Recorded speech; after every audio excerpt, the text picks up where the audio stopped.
Episodio 1. La primera gota en la piedra santa. La primera vez que Sor Clara cayó de rodillas ante el altar, nadie notó el pequeño charco bajo su hábito. Ni siquiera ella.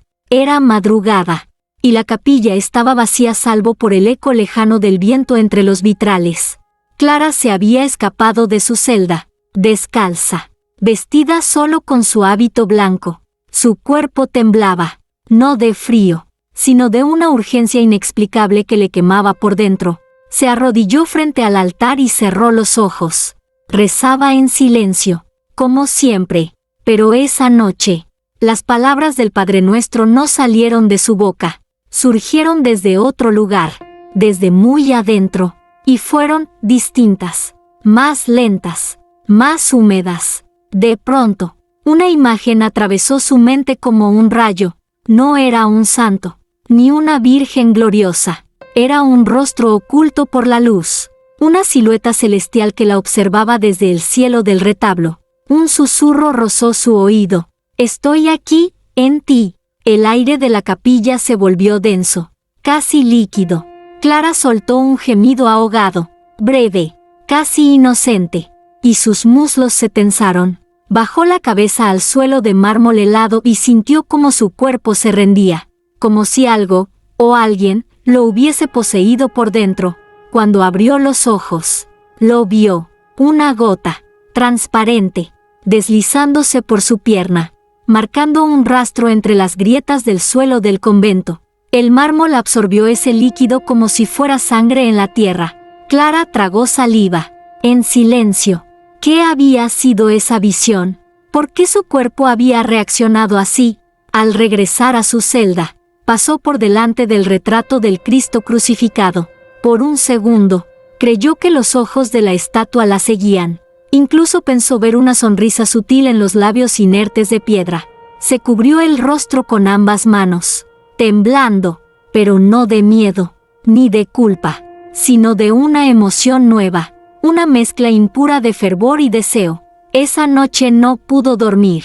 Cada vez que cerraba los ojos, la silueta volvía. Sus piernas se cerraban, se apretaban, y el suelo, cada amanecer, seguía mojado bajo su lecho. La Madre Superiora pensó que era sudor. Las demás monjas pensaron que era fiebre. Pero Clara sabía la verdad. Algo la había tocado. Algo la había visto. Lo más inquietante de todo, volvería. Episodio 2. Las manos invisibles que tocaron su alma. El convento de Santa Clara tenía sus reglas, y Sor Clara comenzaba a romperlas con el solo hecho de respirar. La Madre Superiora lo notó primero, no por confesión, no por testimonio, sino por el sonido. Aquellas noches silenciosas se veían perturbadas por gemidos lejanos. No eran gritos de dolor, eran otra cosa. ¿Fiebre?, preguntó la hermana Antonia. ¿Pesadillas?, murmuró otra, pero nadie se atrevió a decir lo que todas sospechaban, que Clara, en su celda, hablaba con alguien que no estaba allí, y respondía con gemidos lo que ni Dios, ni hombre, deberían escuchar. Esa misma noche, la Madre Superiora decidió observar desde el pasillo. Sin hacer ruido, se acercó a la puerta de madera, pegando su oído, y lo escuchó. Un susurro: «No me dejes, aún no he terminado de tocarte el alma». Y luego, otro sonido, uno leve, húmedo, como si el cuerpo de Clara estuviese latiendo por sí solo. La Madre Superiora se santiguó, horrorizada. No era la primera vez que enfrentaba casos de tentación demoníaca, pero nunca había oído algo tan íntimo, tan carnal. A la mañana siguiente, sin explicaciones, mandó a llamar al padre Julián, un sacerdote joven, apuesto, de mirada intensa y manos suaves. Era el encargado de los exorcismos silenciosos, los que el Vaticano nunca llegaba a documentar. Padre Julián pidió hablar con Clara a solas. Ella, con las mejillas encendidas, lo recibió de rodillas. «¿Estás poseída, hija?», preguntó él con una voz firme. «No lo sé, padre, pero si lo estoy, entonces, ¿Por qué se siente tan bendito? Julián tragó en seco. Nunca había oído esa respuesta, y algo en sus entrañas se movió, como si una vieja herida se abriera. Clara lo miró con intensidad. Hay manos, padre. No las veo, pero las siento. Me acarician el alma. Y a veces, el cuerpo también. ¿Has visto su rostro? No, pero lo he sentido dentro de mí, como una oración que me penetra hasta lo más profundo. El sacerdote se levantó, visiblemente alterado. Esto no es de Dios, sentenció. Es obra del tentador. Pero mientras salía de la celda, sus propios dedos temblaban. Porque, muchos años atrás, él también había sentido esa misma presencia, en una capilla olvidada del norte, y también había mojado el suelo. Aquella noche, Clara volvió a caer de rodillas. Las manos invisibles regresaron, y con ellas, una nueva visión. Esta vez, no era una silueta, sino dos. Una sombra femenina y otra masculina, fundiéndose frente al altar. Cuando Clara despertó, se encontraba sola, pero su cuerpo aún estaba tibio, y bajo ella, un nuevo charco adornaba el frío mármol del convento. Episodio 3. El espejo que no devolvía su reflejo. Clara había dejado de mirarse al espejo desde la segunda visión. No era por vanidad ni por culpa, era por miedo. Miedo a ver algo más. Pero esa tarde, después de rezar sola en la capilla y sentir por tercera vez la caricia invisible entre sus muslos, sus pies la guiaron, como en trance, al confesionario. Allí, sobre la pared de madera vieja, colgaba un espejo ovalado cubierto de polvo. Lo limpió con la manga de su hábito, temblando, y al mirar dentro, no se vio a sí misma, vio a otra, una mujer vestida como ella, con el rostro oculto por la sombra del velo. La figura se arrodillaba, igual que Clara, pero sus manos estaban descubiertas, pálidas, abiertas hacia el cielo, y mojadas. Clara dio un paso atrás, jadeando, pero la imagen no desapareció. Al contrario, la figura levantó el rostro lentamente, y entonces, Clara entendió, era su propio rostro, pero en éxtasis, los labios entreabiertos, las pupilas dilatadas, y una gota de sudor, o era algo más, deslizándose por su cuello. ¿No eres tú, todavía?, murmuró una voz que brotó del espejo. Clara corrió de allí, respirando con dificultad, el corazón golpeándole el pecho como un tambor de guerra. Pero cuando volvió a su celda, no pudo resistir. Tomó el pequeño espejo de mano que escondía bajo su lecho. Lo sostuvo frente a sí y nada. Esta vez, su reflejo sí estaba allí, pálida, asustada, humana, hasta que pestañeó. Por una fracción de segundo, su reflejo no parpadeó con ella. Solo la miró, fija, como esperando algo. Clara lo dejó caer. El vidrio se rompió en 1000 fragmentos, y de cada uno, brotaba el mismo rostro, en diferentes expresiones de deseo. Al día siguiente, la Madre Superiora encontró a Clara de rodillas en el pasillo, recogiendo pedazos de espejo con las manos desnudas. Sus dedos sangraban, pero su rostro sonreía. En silencio.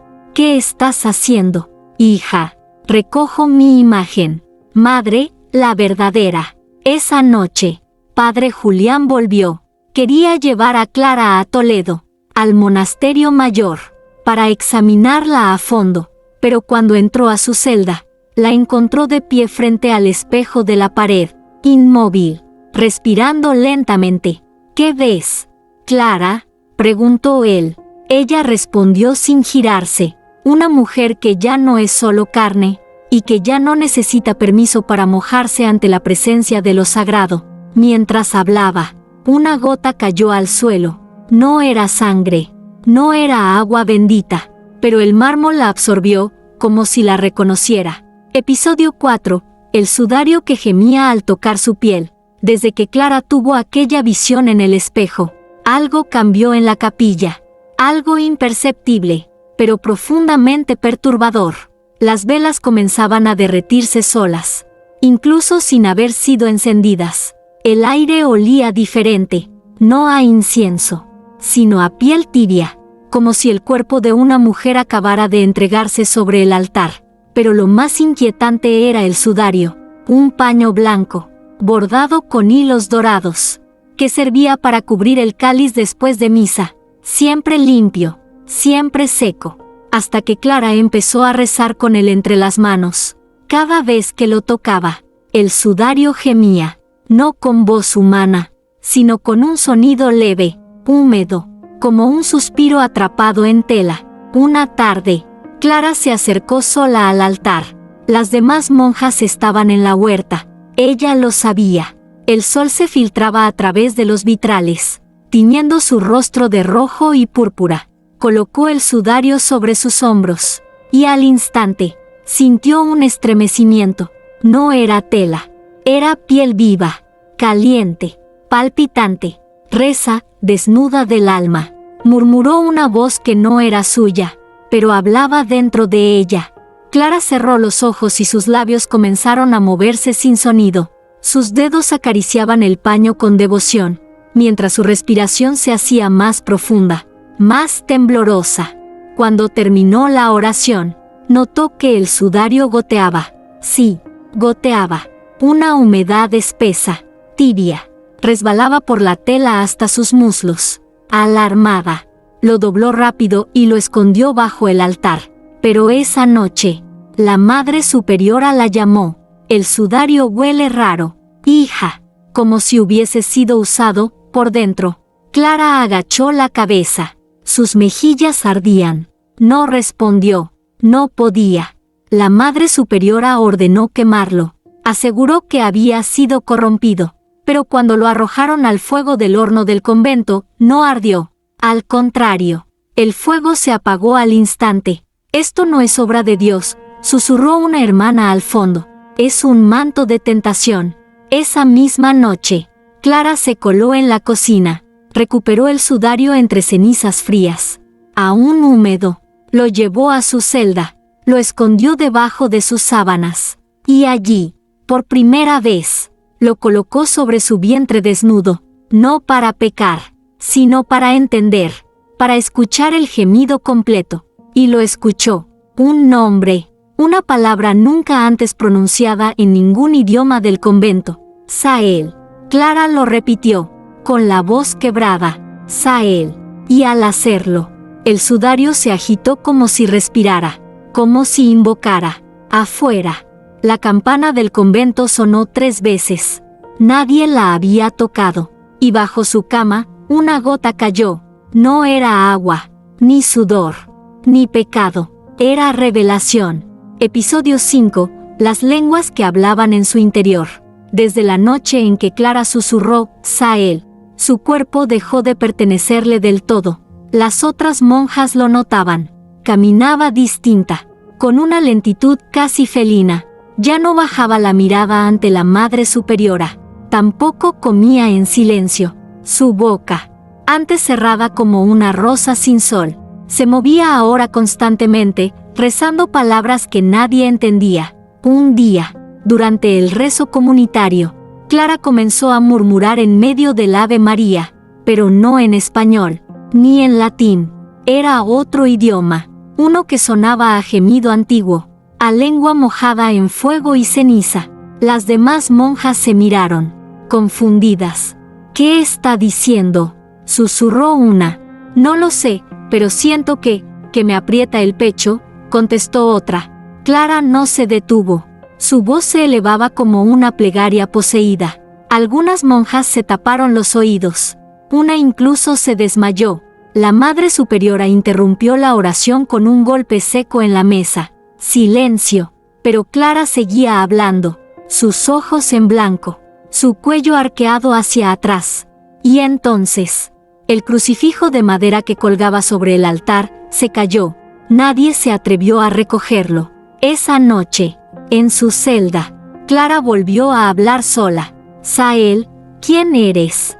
Y dentro de su vientre, no en sus oídos, escuchó la respuesta. Soy el verbo antes del verbo. Soy la lengua que Dios olvidó.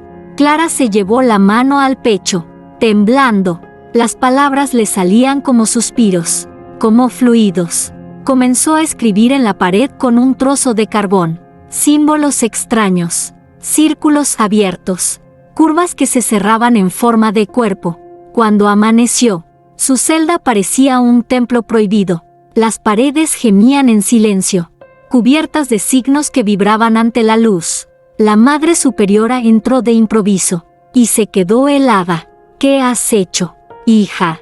Clara se giró lentamente. Su rostro brillaba. Su hábito estaba abierto por el cuello. El sudario, aquel que no ardía, cubría apenas su regazo.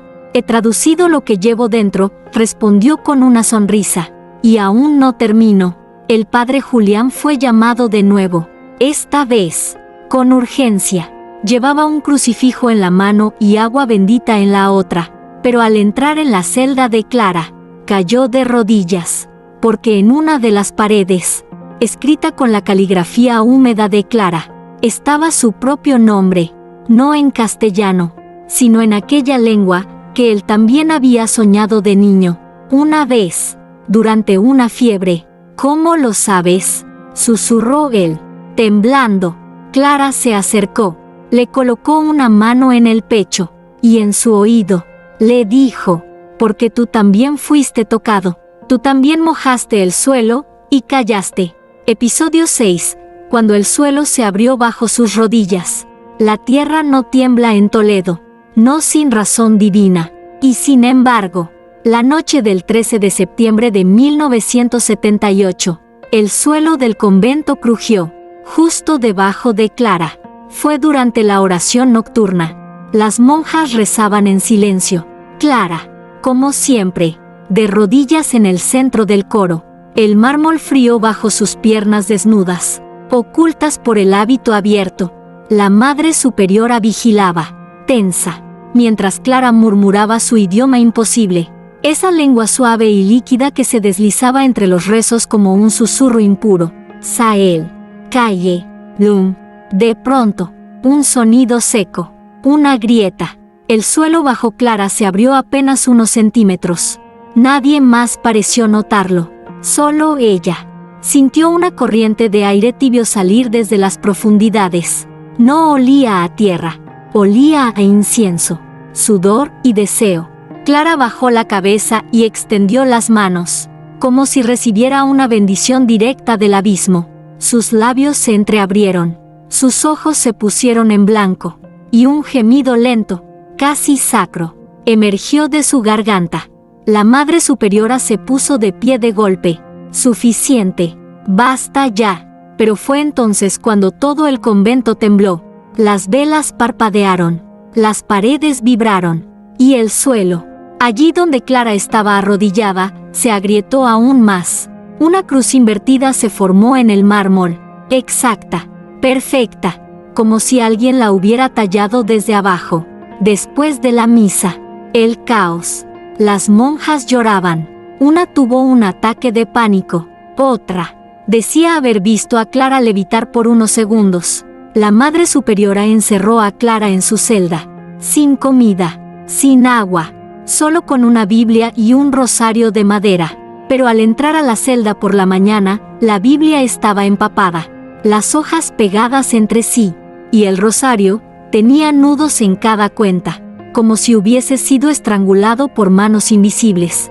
¿Qué hiciste, hija?, preguntó la madre, horrorizada. Clara, sentada en el suelo, mojada de pies a cabeza, respondió con calma. No lo hice yo, fue él, el que está abajo, el que se oculta entre los salmos y los gemidos. Padre Julián pidió permiso para excavar bajo el lugar donde ocurrió la grieta. Al principio, la madre se negó, pero el Vaticano, al recibir un informe escrito por él, autorizó una exploración litúrgica controlada.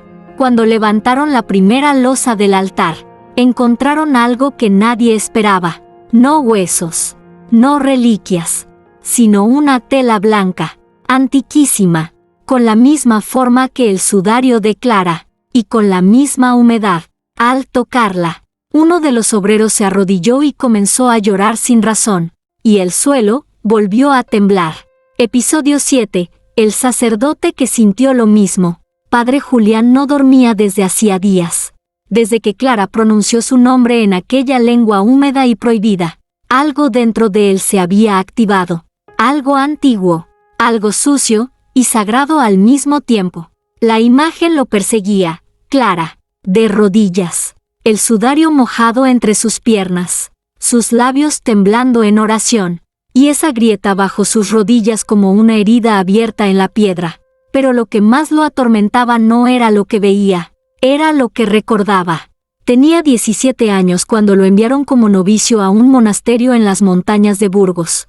Allí, en una capilla olvidada por el Vaticano, encontró un libro, sin título, sin autor, escrito con una tinta que olía a sangre vieja y almizcle. Esa noche, al leer sus primeras frases, comenzó a sentir una presión en el pecho, una humedad entre los muslos, un temblor en la lengua, y sin entender cómo, se derramó, sí, en plena oración, solo.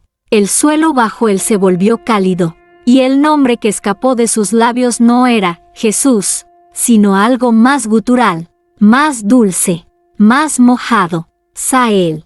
Se confesó. Lo castigaron. Le prohibieron hablar de ello. Le dijeron que era una prueba, que el cuerpo traiciona, pero el alma resiste. Desde entonces, guardó silencio, hasta ahora. Aquella tarde, no soportó más. Fue a ver a Clara. Ella estaba en su celda, sentada como si esperara su llegada. Vestía solo la túnica interior, el cabello suelto, los ojos brillantes. «Tú también lo sentiste», dijo ella antes de que él hablara. Julián cerró la puerta, apoyó la espalda en la madera. Su pecho subía y bajaba con fuerza. «Hace años. Una vez. Nunca lo olvidé. Nadie lo olvida», susurró Clara, acercándose. «Porque no fue un pecado, padre, fue una llamada». Ella se arrodilló frente a él, pero no en gesto de sumisión, sino como quien se prepara para una ceremonia. Colocó sus manos sobre su vientre y dijo: «Sael nos une, a través de la grieta, a través del agua, a través del temblor». Julián cayó de rodillas también, no por lujuria, sino porque, por primera vez, sintió que estaba rezando de verdad. En ese instante, la ventana se abrió de golpe, el viento sopló con olor a incienso y carne, y los dos dijeron al unísono, sin planearlo: «El verbo se hace carne, y la carne, oración». Y el suelo volvió a crujir bajo ellos. Horas después, la Madre Superiora encontró la celda vacía. Solo quedaba el sudario, extendido en el suelo, seco. Por primera vez, seco. Y eso fue lo que más la aterrorizó. Episodio 8. La cruz que ardió sin fuego. La capilla amaneció con un silencio espeso, como si todas las oraciones pronunciadas a lo largo de los siglos se hubieran evaporado de repente. Ninguna monja se atrevía a entrar. Desde la noche anterior, aquella en que Clara y el padre Julián desaparecieron, el aire allí dentro olía distinto, como incienso podrido, como humedad bendita, como pecado hecho perfume. Pero fue Sor Antonia, la más vieja, la que notó lo imposible. «La cruz», susurró con voz quebrada, «no es la misma». Todas la rodearon. Allí estaba, la gran cruz de madera sobre el altar mayor, pero ya no era oscura y polvorienta. Brillaba, como si la hubieran pulido con aceite y lágrimas. Lo más perturbador no fue el brillo, fue el calor. Al acercarse, una hermana quemó los dedos al tocarla, pero no había fuego, ni cera, ni sol, solo calor. Un calor que latía, como si la cruz tuviera corazón. Mientras tanto, Clara caminaba descalza por los pasillos ocultos del convento, guiada por Padre Julián. Había túneles subterráneos, viejos y húmedos, que los antiguos usaban para huir durante las guerras. Julián sostenía una lámpara. «Clara, el sudario. Debemos llegar a la cripta», dijo él. Allí fue donde cayó la primera lágrima. ¿De quién? De Sael. En la cripta, las paredes estaban cubiertas de inscripciones que nadie había visto en siglos. Lenguas que parecían moverse bajo la luz. Frases que se deslizaban como serpientes mojadas. Y en el centro, otra cruz, incrustada en la piedra, pero invertida y sangrante. Clara se arrodilló frente a ella, sin miedo.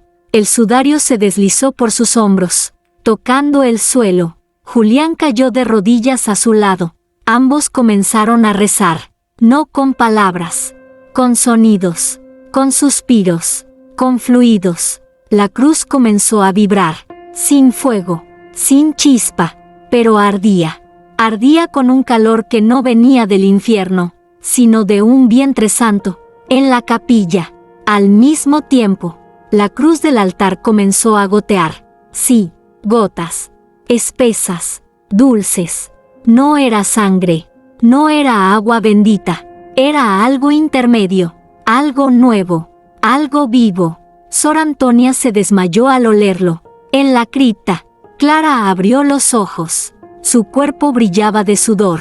Sus labios murmuraban en un idioma que mojaba el aire. Está viniendo, dijo, jadeando, y viene a través de mí. Julián la abrazó, no como hombre, no como sacerdote, sino como creyente, como templo. Entonces, que se haga carne, y que arda lo sagrado, susurró él, y detrás de ellos, la cruz invertida se encendió, sin fuego, sin cenizas, solo con deseo divino.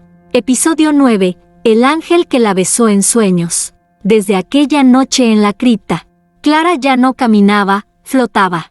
Su cuerpo parecía despegado del mundo, como si algo, o alguien, la sostuviera desde adentro. Las demás monjas, cuando la veían pasar por el claustro, bajaban la mirada y murmuraban plegarias sin convicción. Era como si la santidad y la herejía convivieran en su piel, como dos lenguas que se lamen en la misma boca. La Madre Superiora ordenó ayuno total, aislamiento, silencio, pero Clara no necesitaba alimento, solo cerraba los ojos, y soñaba, y en sus sueños, él volvía. No era hombre, ni demonio, ni santo, era un ángel, uno sin nombre, sin alas, sin rostro, pero con labios, unos labios tibios que se posaban suavemente en su frente, luego en sus párpados, y luego descendían.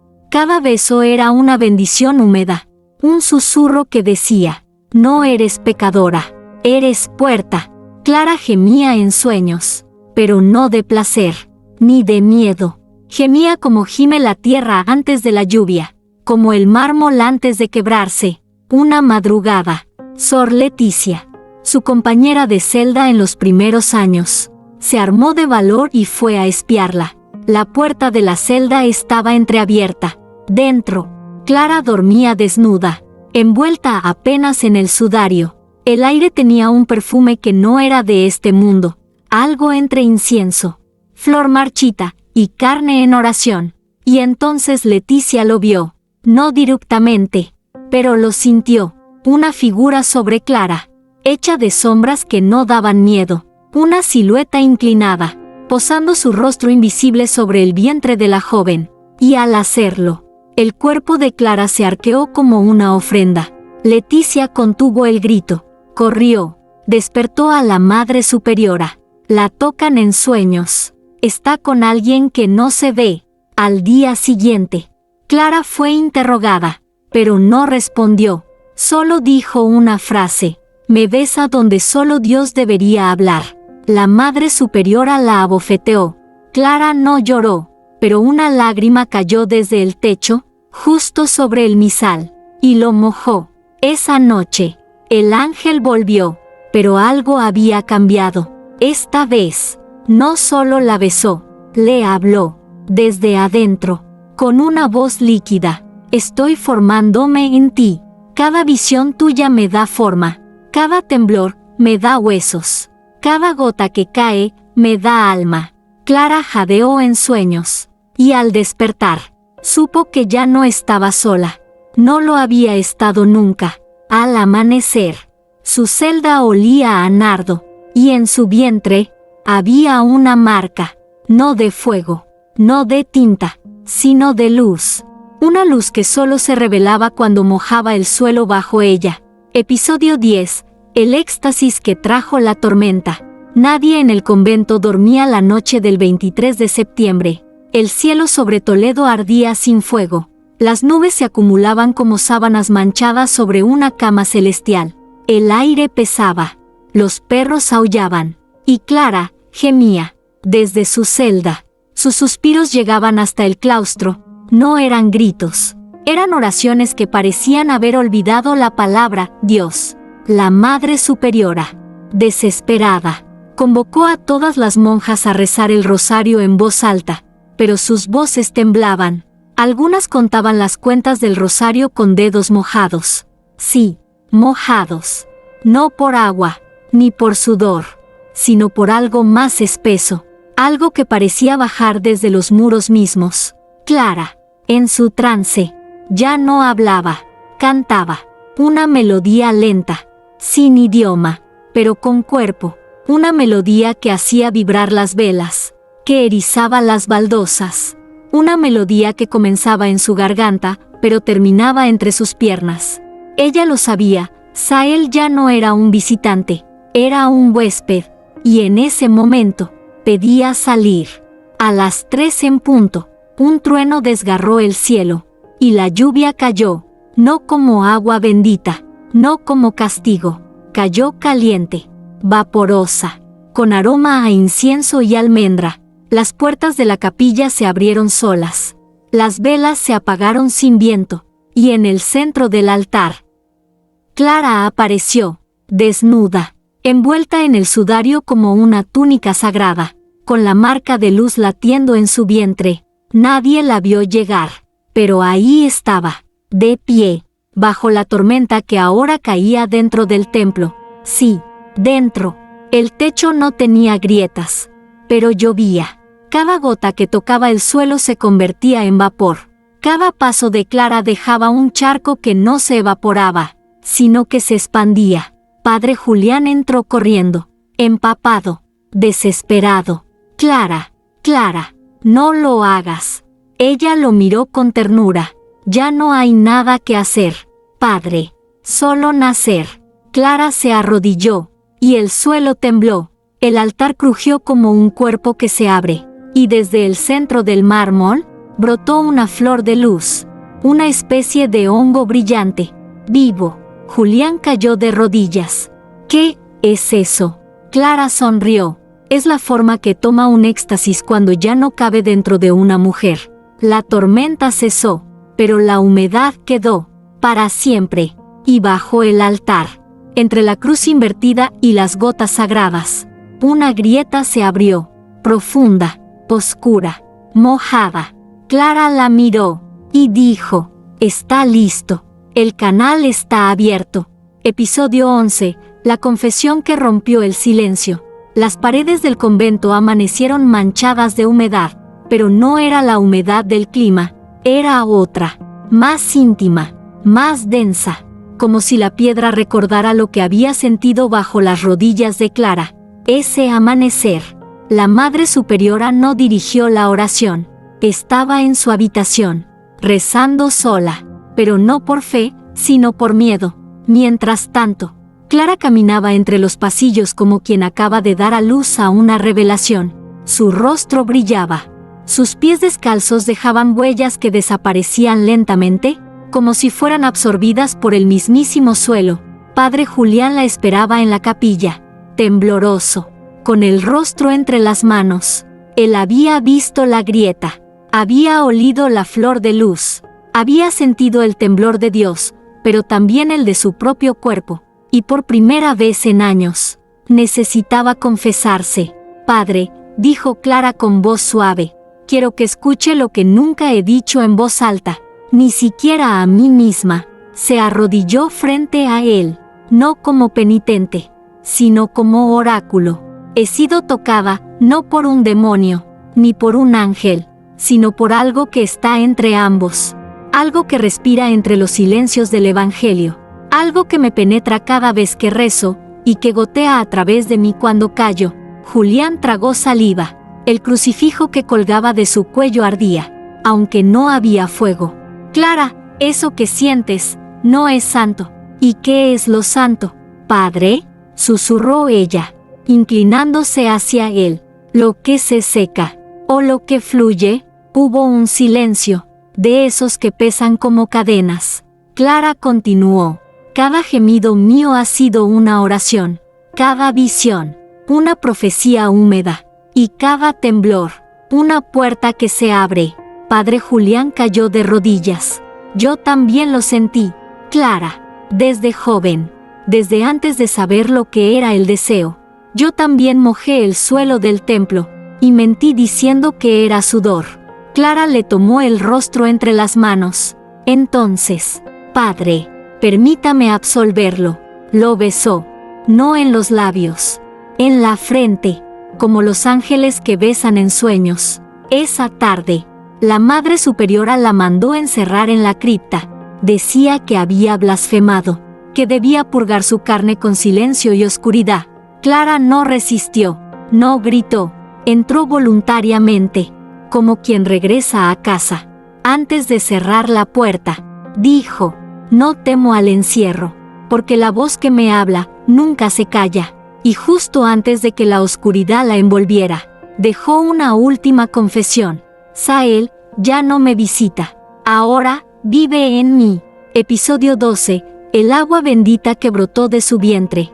La cripta no tenía ventanas, ni luz, ni consuelo, pero Clara no necesitaba nada de eso, porque dentro de ella ya brillaba algo más poderoso. 3 días llevaba encerrada, y cada noche las piedras susurraban su nombre. Sael no hablaba con voz, hablaba con gotas, con latidos, con movimientos lentos bajo su ombligo. Clara lo sentía, no como una madre siente a su hijo, sino como una profeta siente la presencia de lo inevitable. La Madre Superiora había ordenado silencio absoluto, pero las monjas comenzaban a murmurar. Decían que el suelo de la capilla seguía húmedo, aunque nadie lo pisaba, que los cálices aparecían llenos por las mañanas, con un líquido tibio que no era vino, y que en las noches se escuchaba un corazón latiendo bajo tierra. Padre Julián no dormía, soñaba con Clara, con sus ojos abiertos en la oscuridad, con su vientre palpitando como un sagrario vivo. Y entonces, la tarde del 4.º día, ocurrió.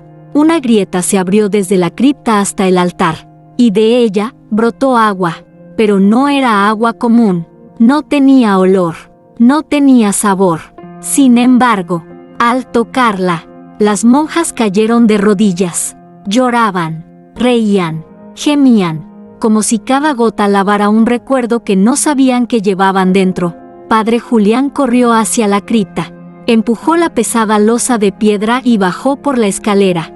La encontró de rodillas, rodeada de humedad, envuelta en el sudario, que ahora brillaba como una segunda piel. Sus manos estaban sobre el vientre, y de entre sus piernas brotaba esa agua, lenta, sagrada, inexplicable.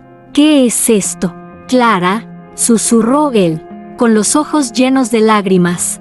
Ella lo miró, y en su rostro no había dolor, había paz. Es agua bendita, pero no de fuente.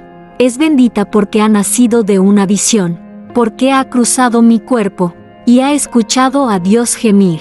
Julián cayó de rodillas frente a ella, no como sacerdote, sino como creyente, como testigo de un milagro que la Iglesia jamás aceptaría. ¿Y qué debemos hacer con esta agua? Clara alzó la vista al techo de piedra, y sus labios dijeron, como en trance: bautiza el pecado, riega la culpa, y prepárate, Padre, porque esta agua es el preludio del parto. Esa noche, todo el convento olía a pan recién horneado, a cuerpo, a cueva, a nacimiento. Las campanas repicaron solas, y en el altar, donde antes hubo grieta, ahora corría un río que empezó en el vientre de una mujer, y terminó en la boca sedienta de una fe antigua. oculta y femenina. Episodio 13. La voz que pidió nacer a través de ella. El agua seguía brotando desde la grieta, tibia, transparente, viva, pero ya no bastaba, porque ahora pedía forma. La Madre Superiora, agotada, había enfermado. Se encerró en su habitación con un rosario entre los dientes, murmurando entre delirios: «Esto no es de Dios, no puede serlo, no puede». Mientras tanto, en la cripta, Clara ya no hablaba, escuchaba. Pasaba horas tendida sobre el sudario, con las manos sobre el vientre, los ojos cerrados, y la respiración tan serena que parecía muerta. Pero dentro, algo crecía, algo que palpitaba en sintonía con los cánticos invisibles del convento. Esa madrugada, cuando el reloj dio las 3:33, Clara abrió los ojos de golpe, no por dolor, sino por voz. Una voz que surgió no desde el cielo, sino desde su pelvis. Una voz masculina, profunda, susurrante, y aún así, suya. «Déjame nacer, Clara». Ella tragó saliva. Sus piernas se cerraron con fuerza, como si intentara contener el trueno que se formaba entre ellas. «¿Quién eres?» «Soy lo que tus visiones construyeron. Soy lo que tu humedad anunció. Soy el Verbo, encarnado en tus fluidos». Padre Julián despertó de un sueño agitado. Había soñado con un niño sin rostro, cubierto de agua bendita, caminando descalzo por el pasillo del convento, y al final del sueño, el niño se giraba y le decía: «No nací para redimir, nací para recordarles lo que ocultaron». Corrió a la cripta. La encontró arrodillada, con la cabeza inclinada hacia adelante y el vientre hinchado. La túnica estaba abierta, el sudario empapado, el suelo mojado como un río recién nacido. «Clara, ¿qué está pasando?» Ella levantó la mirada. Tenía lágrimas en los ojos, pero no de dolor, de gozo. «Está pidiendo nacer, padre, no con cuerpo, sino con nombre». «¿Un nombre?» Ella asintió, y al decirlo, la temperatura bajó, las paredes se estremecieron, y la grieta del suelo se abrió un poco más. «Sael, así quiere ser llamado, y no como un demonio, ni como un ángel, sino como la verdad que fue suprimida entre los rezos masculinos». Julián retrocedió, atónito. «¿Quieres decir que este nacimiento es una corrección?» Clara sonrió. «No, es una reclamación de lo que siempre estuvo en nosotras, de lo que goteó durante siglos bajo los hábitos, y nadie se atrevió a nombrar. Esa noche, en el campanario del convento, sin que nadie lo tocara, repicó una campana rota, y en los jardines, los lirios brotaron antes de tiempo, las estatuas lloraron humedad, y el cielo no se abrió, se agrietó, porque había algo en camino, algo que no pedía permiso, solo espacio. Y Clara estaba lista. Episodio 14. El útero que vio el rostro de Dios. Clara ya no era una mujer, era un altar, un canal, un vientre convertido en libro abierto, donde Dios, o aquello que se hacía llamar así, escribía con luz, con agua y con gemidos. El convento, sin saberlo, se preparaba para asistir a algo que no tenía nombre en los registros vaticanos, ni nacimiento, ni milagro, ni castigo. Era una revelación corporal. Padre Julián no se alejaba de la cripta, dormía a sus pies, oraba en voz baja, ayunaba. Había dejado el crucifijo a un lado, no por rechazo, sino porque comprendía, al fin, que Clara no necesitaba redención. Ella no era la caída, era la prueba de que nunca existió el cielo sin cuerpo. La madrugada del día 14, Clara se arqueó sobre el mármol. El sudario se deslizó por su espalda como si tuviera voluntad propia. Su vientre brillaba, literalmente, una luz dorada, suave como leche tibia. Salía de su ombligo, no hacia afuera, sino hacia adentro, como si algo estuviera mirándola desde el interior.